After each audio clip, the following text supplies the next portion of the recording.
surprised that Conavai hadn't gotten more involved in the passing game. What you've seen, what do you explain for his lack of productions? Yeah, nothing on him. I mean, he's done everything we've asked. He gets out on that field. He plays hard. He's running good routes. It's just sometimes the read doesn't go to him, or Adrian throws it somewhere else. But we've got to get him more in the mix. We've got to get balls to him. We've got to get him touches. He's a great route runner. He's going to be where he's supposed to be. So we got to find ways to get the ball in his hands.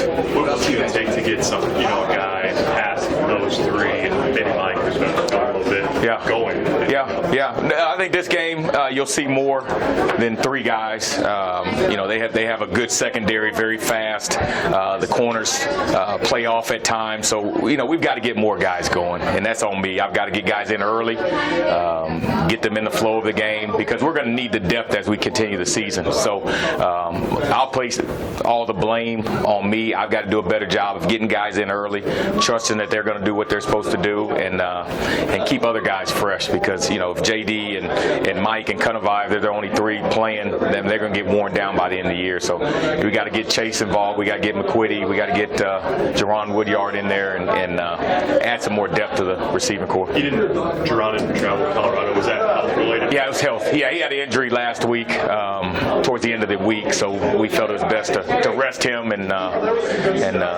keep him at home and get healthy for this week. Scott mentioned that with those receivers that you guys can't really scheme them open. They obviously have to do some things to help Adrian. Yeah. What do you see beyond JD and Wandale that they have to be doing that you've not seen from you? Yeah, play fast. Play fast, being more consistent, playing fast. I think Mike, shows spurts at times, but then doesn't. So we just got to be more consistent, playing fast. If we play fast, then we'll get to where we need to be, and the quarterbacks will have confidence in us. And so that's the biggest thing. I think the guys understand what we're doing. They understand the game plan going into the games. It's just letting it rip, playing loose, and playing fast. And a lot of it's on me. I got to play other guys and trust that they're going to get the job done. And they've done a good job in practice, and we always preach how you practice, how you're going to play. And so got to get more guys involved, and when they do, they can help this offense go. Scott Frost described Northern Illinois defense like a swarm of bees, fire ants.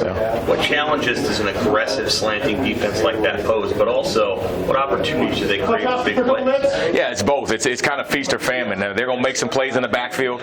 We've got to try to eliminate the bad plays, the negative yardage plays. But they play hard, and it's probably a good opponent to play. After a tough loss like we had, you pop on their film, put on their tape, and they catch your eye. They catch your attention. They're flying around. They're going to stack the box, put 7-8 guys in the box, close to the line of scrimmage. They play hard. They came here a couple years ago and beat Nebraska, so we're not taking them lightly. And we've had a great week of preparation, but we've got to understand that type of defense, they're going to make some plays. They're going to be some negative yardage at times, but they're also going to be some big plays if we execute and we're detail oriented and we play fast. There'll be some big plays as well. So we've got to be dialed in up front. We've got to be dialed into their movements and just play hard and play fast. And if you play hard, all their slanting and everything they do, it'll take care of that if we're playing hard, playing fast. Is Cade Warner a guy that you're close to getting back, or is he kind of in that mix? No, he's in the mix. He's close to getting back. He had an injury in fall camp, missed a lot of fall camp. So we're just trying to gradually bring him back and make sure that he doesn't re-injure that part of his body. But he's a guy that when he's healthy and he's full go, he's going to come out there. He'll be out there and he'll be able to help, and like he did last year. Where do you guys struggle situationally, either at the end of the game or in overtime? It feels like it's not quite clicking. What do you think? Well, really, it's the second. We played 3 good quarters. First quarter was good. Second quarter, that third quarter was a bad quarter, and so we've got to find ways to come out of the half, come out at halftime, and do what we did in the first half. First drives of the game, the first 2 games, we've gone down and scored touchdowns. So we've got to be better as coaches, preparing our guys coming out of halftime, coming out of the break, so we can start fast in the second half. Because in that game, if we score one more time and go up 24, it's probably over. But we as an offense, we didn't do what we were supposed to do.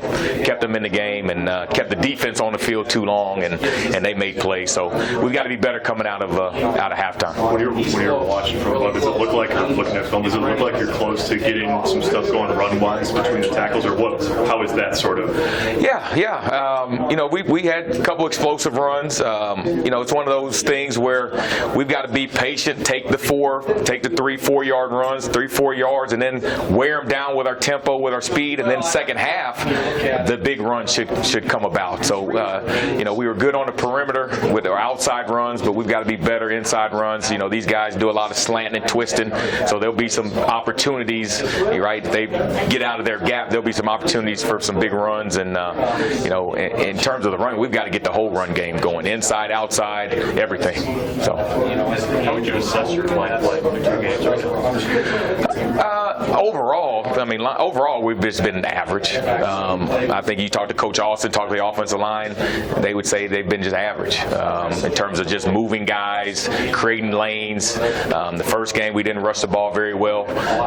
So our standards are high, and then we got a great offensive line. They understand that. Coach Austin's a great coach, and those guys understand that they've got to continue to get better. But we have to continue to get better across the board.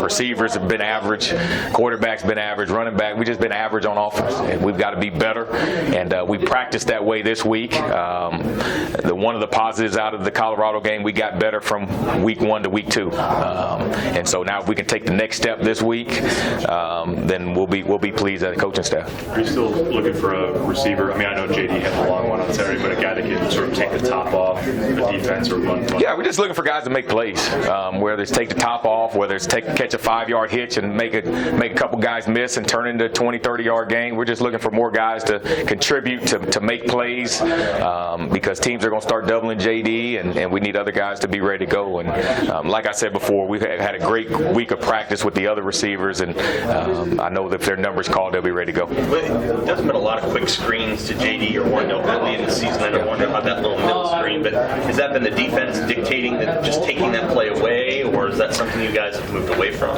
Yeah, well, we try to get the ball in those guys' hands, and sometimes with a pressure defense, pressure style, you get the ball out quick. And some of those screens, you can create big plays, and so it's always going to be in our game plan. It's always going to be in our playbook.